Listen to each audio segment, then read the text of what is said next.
Na pomezí Jihomoravského kraje a kraje Vysočina byla zahájena výstavba cyklostezky, která významně propojí Ivančice, Moravské Bránice a Dolní Kounice.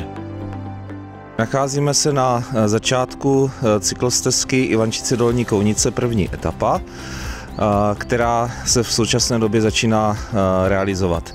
Mikroregion Ivančicko tady tento projekt připravuje v podstatě 7 let. Je to 7 let projektové přípravy dokumentace, získávání všech povolení, které k této stavbě byly zapotřebí. A loni v prosinci jsme podepsali smlouvu s vítěznou firmou, s firmou Kolas, která bude realizovat tady tuto stavbu.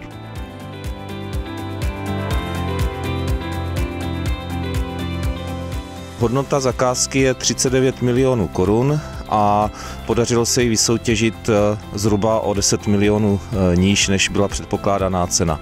V lednu ještě neumožnili klimatické podmínky zahájit stavbu, nicméně od února se to již naplno rozběhlo. Nejprve probíhalo vytyčení stavby, přípravné terénní práce, kácení a v současné době probíhá také výstavba mostku přes potok Bukovina na hranicích katastru Dolních Kounic a Moravských Bránic. Cílem projektu je vybudování cyklistické stezky se smíšeným provozem obousměrné v délce 4 km a s asfaltovým povrchem v šířce 3 metry. Vážené spoluobčanky, vážení spoluobčané mikroregionu Ivančicko, zdravím vás za obec Moravské Bránice. Tak, jak bylo řečeno, nacházíme se na stavbě budoucí cyklostezky. Je to první etapa této cyklotrasy mezi Dolní Kounicemi a Ivančicemi. Mikroregion Ivančicko získal na tuto stavbu dotaci z integrovaného regionálního operačního programu ve výši 85% uznatelných výdajů a potom dále další 2 miliony korun z Jihomoravského kraje. Město Dolní Kounice a obec Moravské Bránice se spolu podílejí na dofinancování vlastních zdrojů. Město Dolní Kounice ve výši 40% a obec Moravské Bránice ve výši 60% a toto rozdělení vychází z délky cyklostezky nacházející se na jednotlivých katastrech těchto obcí.